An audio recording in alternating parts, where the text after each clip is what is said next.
اب ہے تو یہ مواسات کا مہینہ، ہمدردی کا مہینہ اور صبر کا مہینہ، اور اس میں تو تعلیم یہ دی گئی ہے کہ کوئی تم سے لڑنے بھی آئے تو کیا کرو، یہ کہہ دو میرا روزہ ہے۔ لیکن انتہائی افسوس کی بات ہے کہ ہمارے پاکستان اور افغانستان کے درمیان جنگ چھڑ گئی ہے۔ افسوسناک بات ہے کہ رمضان کے مہینے میں یہ جنگ چھڑ گئی، ادھر بھی مسلمان ادھر بھی مسلمان، اور آپس میں برسر پیکار ہو گئے۔ اصل وجہ جنگ کی وہ تو یہ ہے کہ عرصہ دراز سے پاکستان کے اوپر ایک ایسی جماعت مسلط ہے جو پاکستان کے اندر دہشت گردی کی کارروائیاں کرتی۔ اس نے اپنی دہشت گردی میں مسجدوں کو نہیں چھوڑا، بچوں کو نہیں چھوڑا، عورتوں کو نہیں چھوڑا، علماء کو نہیں چھوڑا، اور بلا امتیاز مسجد کے نمازیوں پر خودکش حملے، بازاروں پر خودکش حملے، اپنی خودکشی کر کے دوسرے کو نقصان پہنچانے کا سلسلہ۔ اور جو جماعت یہ کام کر رہی ہے وہ نام لیتی ہے طالبان کا، تحریک طالبان پاکستان۔ ہم بار بار اس بات کو واضح طور سے اعلان کر چکے ہیں کہ یہ تحریک جو ہے یہ کسی طرح بھی ان کے لیے جائز نہیں ہے، حرام ہے ان کے لیے کہ مسلمانوں کے اوپر حملہ آور ہو، اور یہ سلسلہ سال سال سے چل رہا ہے۔ افسوس ہے کہ ہم نے بار بار افغان طالبان جو حقیقی معنی میں طالبان ہیں، یہ تو انہوں نے نقلی طالبان ہیں، یہ اصلی طالبان جو ہیں ان سے بار بار ہم نے درخواست کی، آج نہیں بلکہ اس وقت بھی جب امریکہ کے ساتھ جنگ جاری تھی، اس وقت بھی یہ لوگ پاکستان کے اندر دہشت گردی کی کارروائیاں کرتے تھے اور اس کو جہاد کا نام دے دیتے، بغاوت کو جہاد کا نام دیا ہوا تھا۔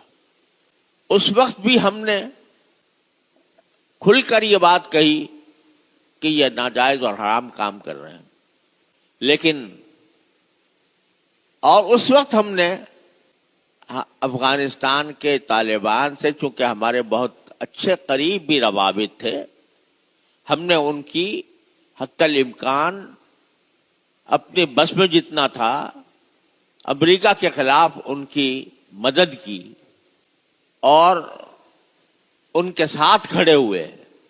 اس وقت بھی ہم ان سے جب درخواست کرتے تھے کہ آپ یہ ایک مرتبہ یہ جو آپ کے بناوٹی طالبان ہے، تحریک طالبان پاکستان کے نام سے، آپ سے ان کا کوئی تعلق ہے یا نہیں ہے؟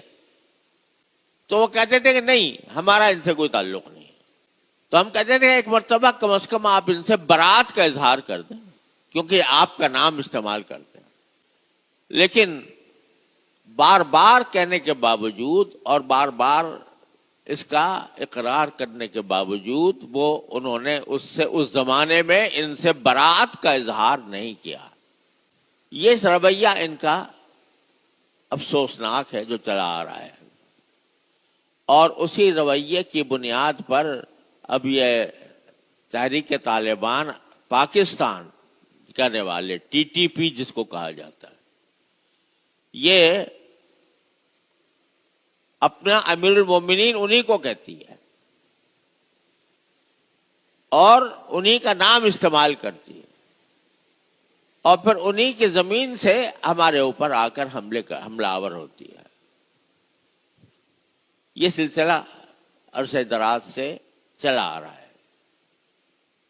یہ ہمیں شکایت افغانستان سے مدتوں سے ہے، اب بھی ہے، لیکن اس شکایت کے لیے ہمارے نزدیک آپس میں جنگ کر لینا، جنگ ٹھان لینا، یہ کوئی اس مسئلے کا حل نہیں ہے. اس سے نہ پاکستان کا فائدہ، نہ اس سے افغانستان کا فائدہ. اس سے صرف دشمنان اسلام کو فائدہ ہوگا. اور افسوس یہ ہے کہ یہ جنگ رمضان کے مہینے میں شروع ہو گئی. کس نے پہل کی، کس نے جواب دیا، اس بحث سے قطع نظر. لیکن رمضان کے مہینے میں قرآن کہتا ہے، رسول کریم صلی اللہ علیہ وسلم فرماتے ہیں، کوئی دوسرا بھی تمہارے ساتھ جہالت کا برتاؤ کرے، لڑائی کرے، تو تم کو میرا روزہ ہے، میں اس وقت رمضان کے اندر تم سے لڑائی نہیں کروں گا. مگر یہاں رمضان کے اندر بھی چھڑ گئی ہے. تو انتہائی افسوس ہوتا ہے، اور ہونا یہ چاہیے تھا. میں آپ سے آج حقیقت بھی عرض کر دوں کہ یہ جو فسادی گروہ ہیں، چاہے وہ ٹی ٹی پی کے نام سے ہوں، چاہے وہ داعش کے نام سے ہوں، یا کسی اور نام سے ہوں، یہ ایسے گروہ ہیں کہ جن کے بارے میں سوائے اس کے کچھ نہیں کہا جا سکتا کہ یہ پاکستان جیسے ملک کو کمزور کرنے کے لیے کھڑے ہوئے ہیں. اگر یہ کہوں تو کچھ مبالغہ نہیں ہوگا کہ کھڑے کیے گئے ہیں. آپ اس بات کا نوٹس لیں کہ کل ہندوستان کا وزیر اعظم مودی اور اسرائیل کا وزیر اعظم نتن یاہو دونوں کی اسرائیل میں ملاقات ہوئی ہے، اور اسرائیل کی طرف سے نریندر مودی کو اسرائیل کا سب سے بڑا اعزاز دیا گیا ہے. اور دونوں کے درمیان یہ معاہدہ ہوا ہے. معاہدہ کیا ہوا ہے کہ ہم ایک مشترک فنڈ بنا رہے ہیں، اور اس فنڈ کے ذریعے ہم دونوں افغانستان کے اندر افغانستان کی مدد کریں گے پاکستان کے خلاف. کل ہی یہ معاہدہ، کل یا پرسوں، ایک آدھ دن کے اندر یہ معاہدہ ہوا. اب آپ اندازہ کریں افغانستان کی مدد کون کر رہا ہے؟ اسرائیل اور ہندوستان. ان کی مدد سے، مدد کیوں کر رہے ہیں؟ اسرائیل مدد کر رہا ہے، انڈیا مدد کر رہا ہے، افغانستان کی کر رہا ہے. کیوں کر رہا ہے؟ اس لیے کہ پاکستان ایک کھٹکتا ہے ان کی نگاہوں میں کہ اگر کسی وقت موقع آیا تو یہ ملک ہے جو ہمارا دشمن ہے، لہذا جو ہمارے دشمن کا دشمن بن جائے وہ ہمارا دوست ہے. یہ باقاعدہ اعلان ہو گیا ہے. تو بہرحال اس تمام تلخ حقیقت کے باوجود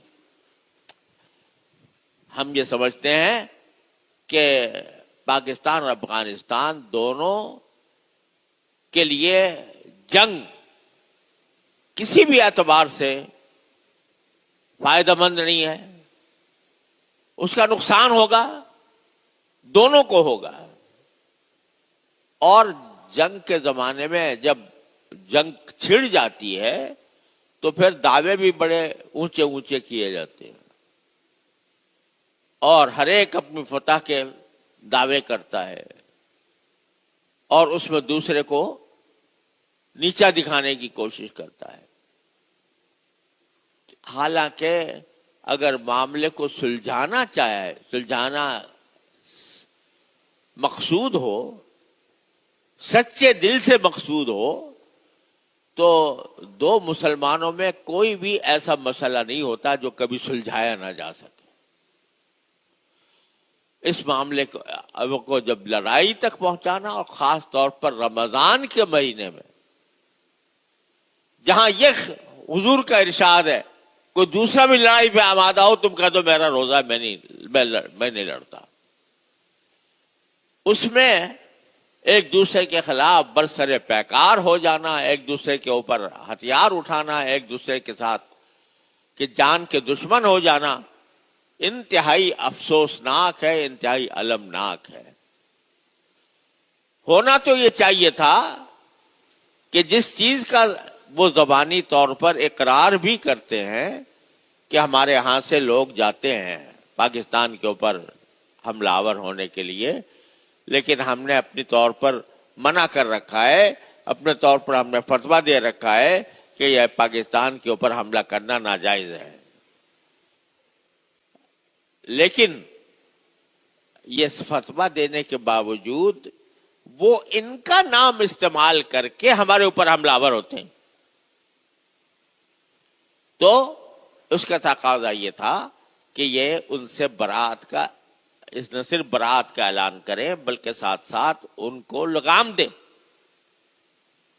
اور اس کو اس لگام دینے میں وہ کہتے ہیں بھائی یہاں پر بھی ہیں یہ فسادی گروہ اور پاکستان کے اندر بھی ہیں، نہ ہم سے سنبھل رہے ہیں نہ پاکستان سے سنبھل رہے ہیں. تو اس کا واحد حل یہ تھا کہ دونوں مل کر، دونوں یکجان ہو کر اس فسادی گروپ کا مقابلہ کریں. نہیں ہے کہ آپس میں گتھم گتھا ہو جائے. لیکن افسوس ہے کہ ابھی تک اس کے کوئی آثار نظر نہیں آ رہے. بہرحال بھائی، ہم جیسا آدمی جس کا کوئی اثر و رسوخ نہیں ہے، وہ سوائے افسوس کے اور سوائے اللہ تعالیٰ سے دعا کے اور کیا کر سکتا ہے. تو بھائی رمضان کے ساعتوں میں اس بات کی بھی دعا سب مسلمانوں کو کرنی چاہیے کہ مسلمان کا مسلمان سے لڑنا انتہائی مبغوض چیز ہے. رسول کریم سرورت عالم صلی اللہ علیہ وسلم نے بڑی سخت وعید فرمائی ہے کہ جب دو مسلمان تلوار اٹھا کر ایک دوسرے کے خلاف کھڑے ہو جائیں تو قاتل بھی جہنم میں اور مقتول بھی جہنم میں. یہ فرمایا رسول کریم صلی اللہ علیہ وسلم. صحابہ کرام نے پوچھا کہ یا رسول اللہ، قاتل کا تو جہنم میں آنا سمجھ میں آتا ہے، مقتول کیوں جہنم میں؟ کہ مقتول اسے جہنم میں کہ وہ یہ ارادہ لے کر نکلا تھا کہ میں اس کو قتل کروں گا، مسلمان کو. وہ داؤ نہیں چلا اس کا، ورنہ اس نے اپنی طرف سے کوئی کسر نہیں چھوڑی تھی. لہذا یہ صورتحال انتہائی افسوسناک بھی ہے، شرمناک بھی ہے، اور ہر مسلمان کو چاہیے کہ وہ اللہ کے سے فریاد کرے، یا اللہ اس مصیبت میں ہم گرفتار ہو گئے ہیں، ہمیں اس سے نکال دیجئے. اللہم الف بین قلوبنا واصلح ذات بیننا واہدنا سبل السلام. حضور نے دعا سکھائی، اے اللہ ہمارے دلوں میں الفت پیدا فرما دیجئے اور ہمارے باہمی جھگڑوں میں اصلاح پیدا کر دیجئے، اور ہمیں سلامتی کے راستوں کی ہدایت کر دیجئے. یہ رسول کریم سرورت عالم صلی اللہ علیہ وسلم کی دعا ہے. تو اس دعا کا ہر مسلمان اہتمام کرے، اور جس کے بس میں جو کوئی کوشش ہے وہ اپنائے کہ اس فتنے کو کسی طرح ختم کیا جائے. اللہ تبارک و تعالی اپنے فضل و کرم سے ہماری ٹوٹی پوٹی عبادتوں کو قبول فرما لے، عالم اسلام پر رحم فرمائے، اور جو دشمن یہ چاہ رہے ہیں کہ یہ خود آپس میں لڑ بڑھ کر ختم ہو جائے، تو اللہ تعالیٰ دشمنوں کی سازش سے ہماری حفاظت فرمائے اور ان کو ناکام بنائے۔ وآخر دعوانا الحمدللہ رب العالمین۔